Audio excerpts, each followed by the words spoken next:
Cadel Evans, welcome home. How about this then? Wow, well, I could say overwhelmed, but that would be understatement of this month at least. We wondered whether you might shake every hand and greet every face. Some were clearly familiar, some might be remembered, and some, well, they just know you. Yeah, well, it'd be great to shake everyone's hand, but the tour's just 11 months away. I've got some work to do ahead of me. I'm really just thank you each and every one of you here today. Thank you so much. It's an honour just to be able to be here today, and it's really even more of an honour to have so many people here today enjoying being in yellow. Greg Baum rather beautifully put it this morning that you'd chased down your dream and you'd taken the nation on the ride with you. Do you have a pretty strong sense of how this has resonated now? Yeah, it was, it's a nice way to put it. I feel that all this time, and it hasn't always been good years, particularly in the tour in the last, 6 years, but all the time I've always felt I had the nation behind me, on my side, encouraging me, and as long as I was giving my all, everyone was so supportive of me, and it's just been a great ride, and it's not over yet.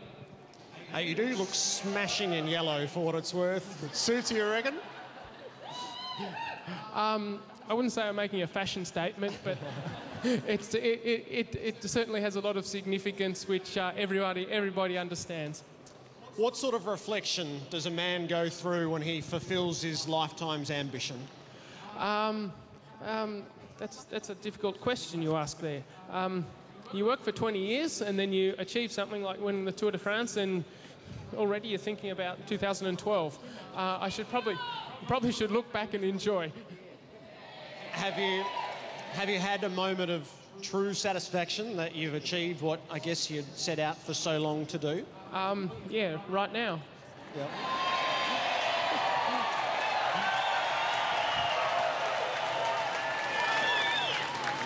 There's a fabled conversation which is going to become part of Australian sporting folklore when Phil Liggett and Phil Anderson watched you climb a mountain in Hobart, and it was declared that if there was an Australian who could win the Tour de France, then you were that boy.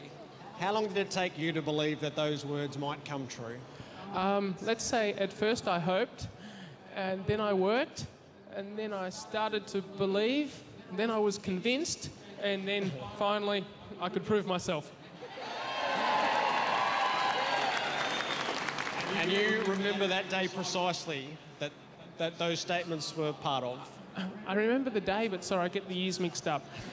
97, I think. January 1997 on Mount Wellington, finishing the Tour of Tasmania, if I remember correctly. 1998, I correct myself here and now. I remember the words being spoken, and of course it's something that stays with you, but it's something, it's not easy to do, and not many people succeed, so the small chance of success, but you work and you work and you work, and the last 5 kilometres into Grenoble, the last time trial there, that was a culmination of many years, and that's when belief started to become conviction. There's a certain magic in being the first at anything, and this was one of the sporting frontiers that had eluded Australia. You know the history of Australian sport well. Does it add to the magnitude to conquer one of the unconquerables? Partly, I think it's. I think we've nearly conquered everything there is in sport, and we're lacking this one. I'm proud to have been the one who had the honour to do it, and well, let's go, and I'm sure something else will come up.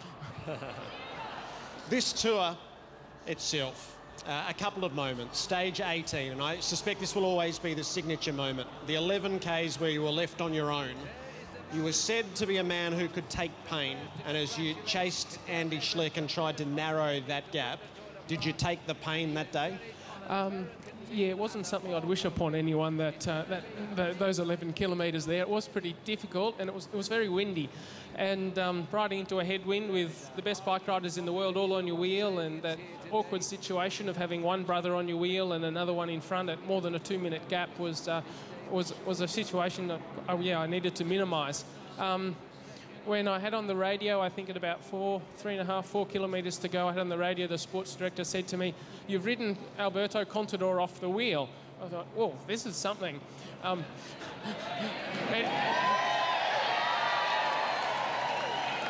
It's anyone who's a cyclist would understand that to ride someone off the wheels, it really means something. But to ride Alberto Contador off the wheel on the Galibier into a headwind was sort of like, yeah, wow.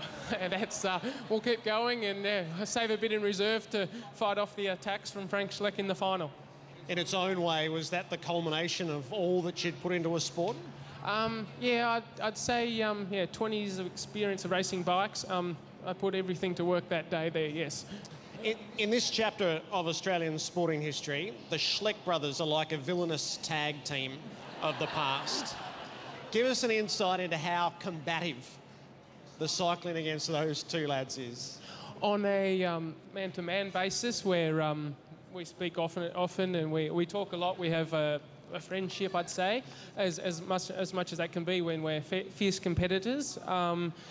Yeah, the two brothers and the fact that there's two of them, one-on-one, that's no problem, but two of them, that gets a bit tricky sometimes.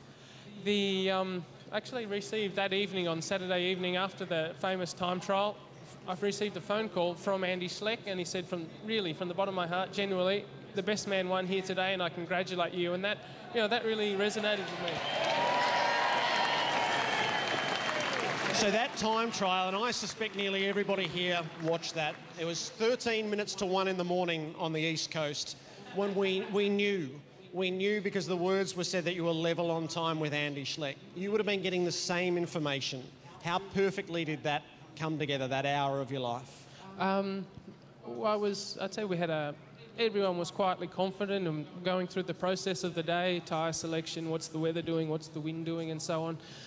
Normal process, but there was a nice air of calm and confidence about the team, and that's my only thing when all this stress of the tour. I'm just like, stay calm, please, everyone, just stay calm.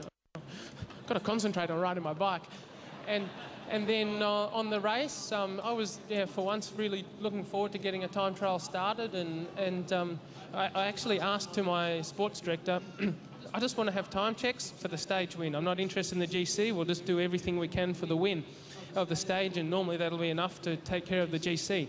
After the first corner on the main descent, he stopped giving me time checks to the stage leader and just started giving me time checks to general classification. And I knew then he knows me. He wanted me to slow down a bit on the downhills. And then the ceremonial stage, as it's called, and you did all that you're obliged to do. You took the champagne, and that's all fine as long as there's not a catastrophe. But with champagne in hand, something happens right in front of you that causes the heart rate to rise. I don't think they showed that on television. They did show the motorbike crashing in front of me. Because here I am honouring a French tradition and a tradition of the Tour de France by having a glass of champagne with my sports director. But really, I'm drinking and driving, so that's a bit ridiculous, quite irresponsible. And then the motorbike driver goes and crashes in front of me. I thought that was all a bit too ironic. But anything can go wrong. So it's always to get over the finish line. Then it's sealed. Do you get the feeling that your life has changed a bit? It still hurts to ride uphill. I still ride every day that I have time when I'm not on an aeroplane. But yes, certainly, yes, it's changed a little bit. When you've ridden the mountain, both literally and metaphorically as you have, where does the motivation? Are you still in this? You won't be limited by age. I love that about you. Yes, well, none of us are getting any younger, are we? For me, still to become a professional cyclist, to ride the Tour de France, it's an opportunity, and an opportunity that I never want to not take for granted. And so I continue while I'm still competitive, while my wife will let me race. I think she's getting a bit sick of the years of dedicating our year and our lifestyle to cycling. But I've got a good few years left in me yet, and I certainly still feel young at heart. And I think that's probably what, in the end, will matter the most. So finally, every kid who grows up in Australia with an interest in sport, they know about Don Bradman and Phar Lap, they know about Laver and Goolagong, They know about Kieran Perkins and Kathy Freeman, and from here on they will know about Cadel Evans and what he achieved. How does that sit with you? Quite honourable.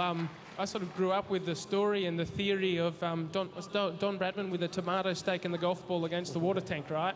Practice, practice, practice, work at it and you can achieve your goals. But that's exactly what I did, but I was on two wheels.